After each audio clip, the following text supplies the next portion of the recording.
और हमारे चौधरी से मैं आग्रह करता हूँ ये भी आमोदित थे। और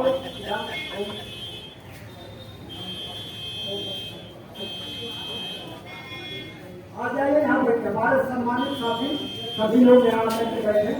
आप लोग भी जगह जगह लेकर के बैठ जाए और ताकि कार्यक्रम सुचारू रूप से चलाया जा सके। संचालन डॉक्टर सीताराम भाई।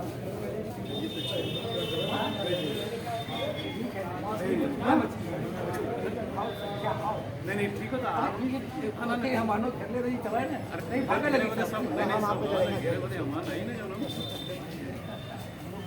ये रहेंगे ना ये उतर लगे भागे नहीं ठीक है लेकिन जो उसका जरूरत है हम सब भैया हम यहां बच्चे खड़े हैं हम लोग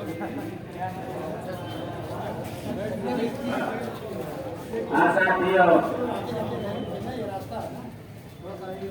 श्री कामरेड बचाओ जी के जो प्रस्ताव आए मैं उसे कोट करते हुए मैं संक्षेप में संचालन करूंगा क्योंकि वक्ता बहुत काफी लोग हैं। मैं वक्ताओं से निवेदन करूंगा समय का ध्यान देते हुए अपने विचार देंगे और मैं वक्ता साथियों से निवेदन करेंगे जिस कार्यक्रम के उद्देश्य आप यहाँ आए हुए हैं उससे हटकर दिशांतर न हो और स्वभावी भाषा का प्रयोग नहीं करेंगे जो कि हमारा व्यक्ति का अधिकार है, लेकिन दिशांतर होकर के उत्तेजन लोग ऐसी बातें न कहें जो समाज के प्रति गलत संदेश है।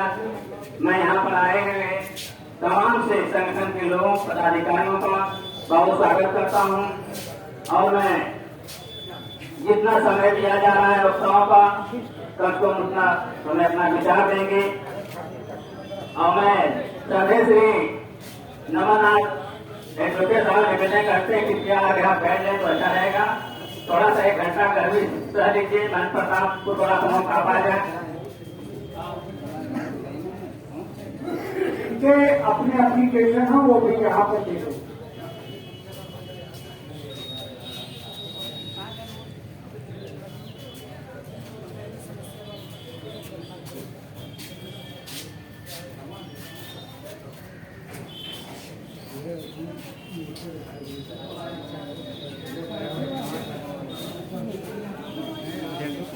हाँ श्री लालता प्रसाद चौधरी साहब आपका चेहरा जो है यहाँ से ठीक रहा।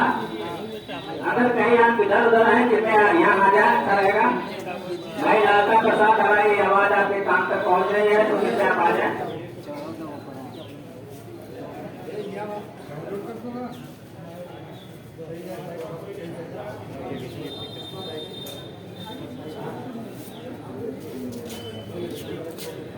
हाँ साथियों हमारे बीच में बड़े अच्छे गायक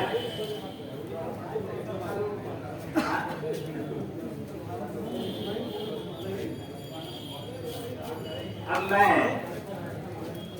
भाई साहब देखता हूँ बचाव से निमंत्रण करते हैं आप हमें अपना विचार दें थोड़ा सा समय का ध्यान देते हुए। माननीय कांग्रेस बचाव जी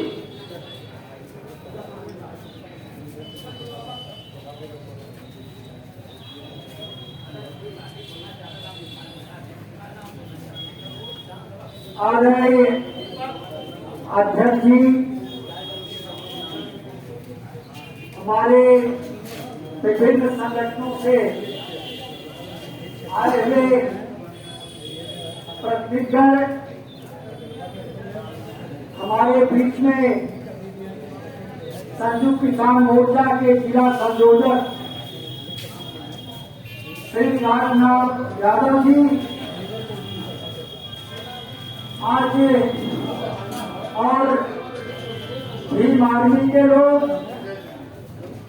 और वो निवासी के लोग खेत मजदूर किसान संग्राम समिति के लोग भारतीय किसान यूनियन शिकायत के लोग सभी लोगों के प्रति मैं आभार व्यक्त करता हूं कि आप लोगों ने समय निकाल करके आज इस कार्यक्रम में सम्मिलित हुए हैं।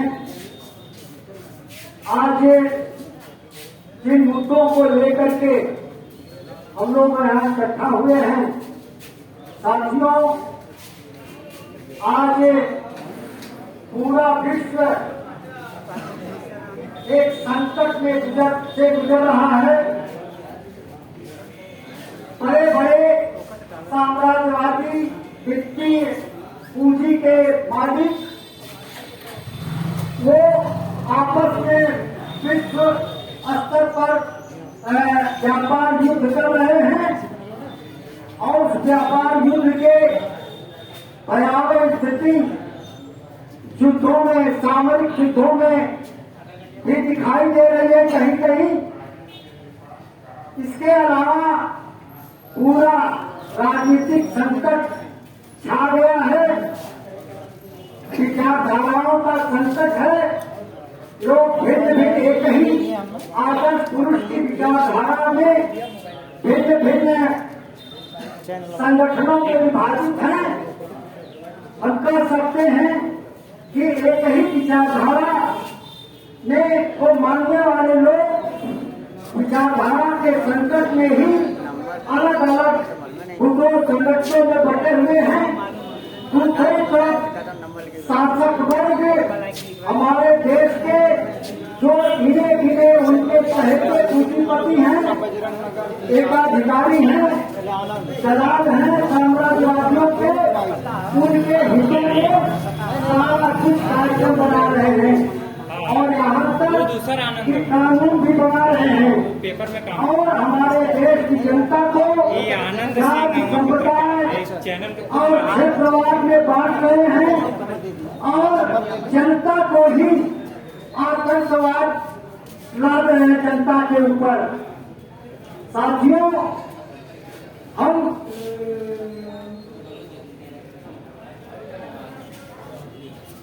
तो इस तरह से पूरा भयावह स्थिति है।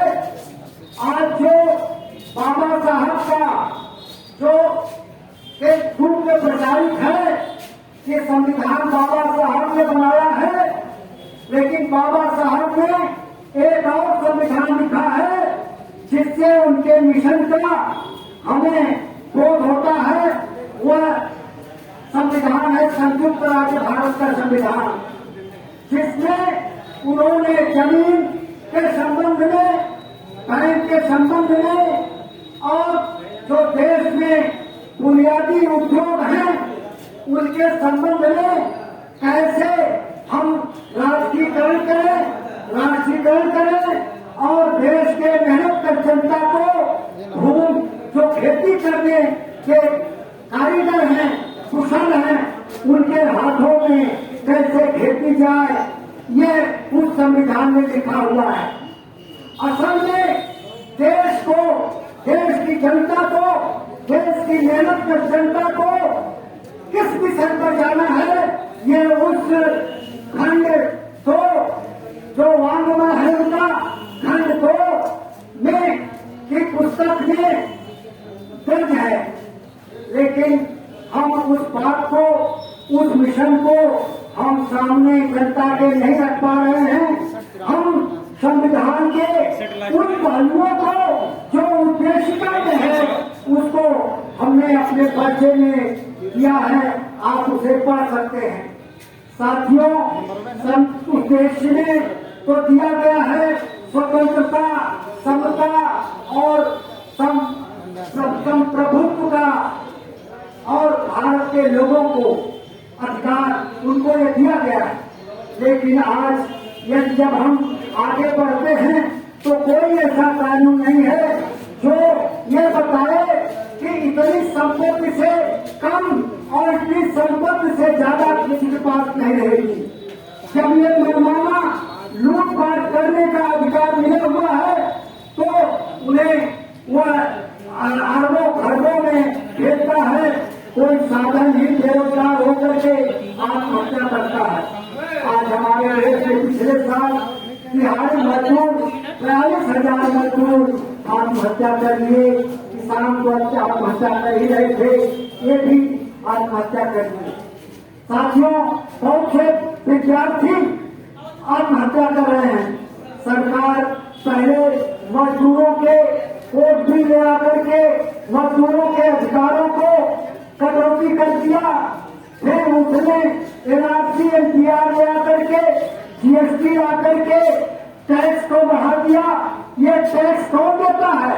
उपभोक्ता देता है, जो उन वस्तुओं का चाहे उद्योग में हो चाहे खेत में हो, जहाँ भी उत्पादन होता है उस उत्पादन का किसी भी तरह का कर टैक्स सबसे उसकी भार केवल जो इस्तेमाल करता है, जो अपने रोजमर्रा के जीवन में उसको उसके ऊपर करता है। इसीलिए महंगाई भी उन लोगों को नहीं अखरती जो काफी धन लूट करके रखते हैं, उनको उन लोगों को अखरती है जिनके जेब में पैसा नहीं रहता और काम नहीं मिलता है। उनके जेब में काम नहीं मिलता है तो पैसा नहीं आता है। जब पैसा नहीं आता है तो उनकी जरूरत की चीजें, शिक्षा की, चिकित्सा की, भोजन की, कपड़े की, शादी विवाह की, इन सब चीजों की जरूरत पूरा नहीं हो पाती। साथियों, इसलिए और हमारे ऊपर वो जो जितने भी टैक्स लगते हैं, चाहे दवा पर हो, कपड़ा पर हो, तमाम मशीनों पर हो, वो सारा तेल हो, सारा टैक्स केवल हम लोगों को देना पड़ता है। जैसे यदि हम पूंजीपतियों का माल बिक्री नहीं हो रहा है तो सरकार उस पर स्कीम बना करके बिकवाती है। जैसे हम चूल्हे पर लकड़ी से और गोईठी से अपना भोजन बनाते थे, सरकार ने गैस बेचने वालों, सिलेंडर पर पैदा करने वालों को सौदा किया और हमको कहा कि आप जीरो बैलेंस पर खाता खुलवाइए और आपको गैस मिल जाएगा फ्री में, सिलेंडर एक बार। और जब ले लिया तो 400 रुपये था और आज 10,000 से ऊपर, 1000 से ऊपर गैस का दाम बढ़ गया। ये कौन दे रहा है? आज ये महंगाई किसको उठेगी? जो हजारों हजार रुपया प्रतिदिन कमाता है, जो दूसरों की कमाई की जेब से पैसा छीनता है तमाम तरीकों से, वो उसको नहीं अखरता तो हमको है, जिनको हमें अपने लिए भोजन बनाने के लिए गैस का इंतजाम करना पड़ता है। इस तरह से पेट्रोल का दाम बढ़ गया, डीजल का दाम बढ़ गया तो बस वाला किराया बढ़ा देगा, लेकिन बढ़े हुए दाम को कौन देता है? जो बसों पर चलता है, जो ट्रेनों पर चलता है, जो अन्य संसाधनों पर चलता है, उसी की जेब से जाता है, यानी गरीबों के जेब से जाता है। जिनको वोट जाना है, कहीं जाना है, शादी विवाह में इस्तेमाल करना पड़ता है। इस तरह और सरकार हमारे इन दुखों को, इन तकलीफों को नजरअंदाज करवाने के लिए हमारे आपके दिमाग से ये बात हट जाए, इसलिए तमाम त्योहारों पर फूल वर्षा करती है, कांवड़िया पर फूल वर्षा करती है और तमाम सांप्रदायिक आस्था के नाम पर वो तमाम कैरिडोर बनाती है, मंदिर बनाती है और उस पर 500-400 रुपए का टिकट लगा करके उस आस्था का शोषण करती है और फिर इन्हीं तरीकों से वो पैसा जाता है। अब पहले तो हम कम बेसी भी अपनी आस्था के अनुसार हम अपनी कम बेसी जेब से पैसा दे करके माला फूल दे करके चढ़ा लेते थे। आज तो टैक्स निश्चित कर दिया जा रहा है और उस तरह जाएगा। आपको पता है कि इस तरह जातिवाद का इतना जागरण कर दिया, मनुवाद का इतना जागरण कर दिया। कभी चंदौली में एक चंपासी दोपहर काली के मंदिर में चला गया, उसकी जमीन पिटाई हो गई, बेचारा उसकी नमक भी दर्ज नहीं हो गई। साथियों, इसी तरीके से तमाम जातिवाद सांप्रदायिकता का कहर हम लोगों पर थोप दिया जाता है और हम लोगों की अपनी सोचने समझने की क्षमता के अभाव में हम उनके एजेंडे पर चलने लगते हैं और हमारे जो राजनीतिक दल हैं वो भी उनके एजेंडे पर बहस करते हैं। जो हमारी समस्याएं हैं उस पर कोई बहस चैनलों में नहीं होती है। साथियों, इसलिए हम लोगों ने आज ये विकल्प केवल एक आंदोलन का विकल्प है। आपके पास कोई राजनीतिक विकल्प नहीं रह गया है। आपके आंदोलन से ही राजनीतिक विकल्प पैदा होगा और आपको आंदोलन करना पड़ेगा। जैसे आप देखिए कि आज सन 73 में कानून बन गया था और गांव में गाड़ियां आ गई थी, लेकिन फिर भी गांव में सामंती ताकतें हमसे जबरन टांगन उठवाते थे, नाल कटवाते थे। लेकिन जब हम लोगों ने आंदोलन किया तो वो साफ हुआ। आज वो गाड़ियां अपना काम करती हैं। उसी तरह से तीन कृषि काला कानून सरकार ने किसानों पर थोपा। जब किसान लाखों लाख की संख्या में दिल्ली के चारों तरफ घेर लिया और 13 महीने लगातार बैठा रहा, अंत में सरकार ने दूर होकर के उन कानूनों को वापस लिया। लेकिन आज भी वो विक्रम कर रही है। जो कमेटी बनानी है किसान आंदोलन से कोई वार्ता नहीं करके मनमाने ढंग से वापस लिया। कोई सिस्टम नहीं बना रही है कि कैसे इसको कानूनी गारंटी दिया जाएगा। साथियों, ये सामंती रवैया है। जब हमने सन 78 में मजदूरी के सवाल को लेकर के 2-3 गांवों में हड़ताल किया था तो उस समय वो लोग वार्ता किए बगैर 5-6 किलो मजदूरी देना स्वीकार किया, लेकिन आंदोलनकारियों से वार्ता करना स्वीकार नहीं किया। ये सामंतवाद का कैरेक्टर है, सामंती चरित्र है। उसी तरह से सरकार अपने सामंती चरित्र के नाते, सामंतवादी विचारधारा के नाते, अंध धार्मिक विचारधारा के शिकार होने के कारण वो किसान आंदोलन के प्रतिनिधित्व से वार्ता नहीं किया और अपने अकेले ही संसद में घोषणा कर दिया कि हम वापस लेते हैं। लेकिन आज जिन लोगों ने के सहयोग से उन्होंने वो काला कानून लाया था, उन्हीं लोगों की एक कमेटी की घोषणा कर दिया। लेकिन संयुक्त किसान मोर्चा उसे मानने से इनकार कर दिया है और आंदोलन की तैयारी कर रहा है। उसी आंदोलन की तैयारी का ये सब स्वरूप है। ये आगे आंदोलन बढ़ेगा। साथियों, इसीलिए आप देखिए हमारे यहाँ 3 लड़के सरकी चौराहे पर शराबीरू के विद्यालय में पढ़ने वाले 9-10 में पढ़ने वाले लड़के आपस में बात कर रहे थे और किराकत की पुलिस उनको तुरंत उठा करके ले आकर के थाने में रख दिया, कोतवाली में रख दिया। हमको 4 बजे पता लगा। हमने कोतवाल साहब को फोन किया, लेकिन कोतवाल साहब ने कहा कि ऐसी कोई बात नहीं है। और फिर मैंने उन्हीं विभाग के कुछ लोगों से रिक्वेस्ट किया कि आप पता लगाइए, तो उन लोगों ने कहा कि हाँ शाम तक छोड़ देंगे। लेकिन 11 बजे रात को छोड़ा गया सौदेबाजी करते करते। ये है पुलिस प्रशासन का रवैया कि आज उसी तरीके से आप देखिए कि गांव में जिस तरह की घटनाएं हो रही हैं, निष्पक्ष रूप से या न्याय के पक्ष में खड़ा होती ये संस्थाएं ये नहीं दिखाई दे रही हैं। इनका लोकतांत्रिक जो संस्थाओं का लोकतांत्रिक चरित्र है था, जिस मकसद से इनको गठन किया गया, नौकरशाही का, अदालत का, कार्यपालिका का, न्यायपालिका का, विधायिका का, आज उनका चरित्र धीरे धीरे वह भ्रष्टाचार और एकांगी जन विरोधी चरित्र बनता जा रहा है। इसलिए आप सब लोगों को इसके लिए संगठित होना पड़ेगा, संगठित होना पड़ेगा। आप जातिवाद के दायरे को आपको तोड़ना पड़ेगा। जातिवाद से जो पीड़ित हैं उन्हीं को जातिवाद के खिलाफ खड़ा होना पड़ेगा। जातिवादी बन करके नहीं, जातिवाद का पोषण करके नहीं, बल्कि जातिवाद को खंडन करके, जातिवाद को खत्म करके, खत्म तभी हो सकता है जब हम जातिवादी विचारधाराओं से ऊपर उठ करके मेहनत कशों की एकता के लिए हम काम करेंगे तो हम एक हो सकेंगे। इन्हीं तरीके से साथियों बहुत सारी बातें हैं और बाद में हम प्रस्ताव रखेंगे। और मैं चाहता हूं कि अन्य घटक संगठन जो यहाँ शामिल हैं उनके भी कम से कम एक प्रतिनिधि अपनी बात रखें ताकि आप तक वो अपना संदेश पहुंचा सकें। ये हम सब लोग एक ही वर्ग के हैं, विभिन्न जातियों के में पैदा हो सकते हैं, लेकिन मेहनत करने की दृष्टि से समाज में एक ही वर्ग है। आज व्यापारियों का सेवा कार्य है। आज व्यापारियों के व्यापार को भी नष्ट किया जा रहा है। जीएसटी के माध्यम से, ऑनलाइन के माध्यम से व्यापारियों का धंधा बंद किया जा रहा है।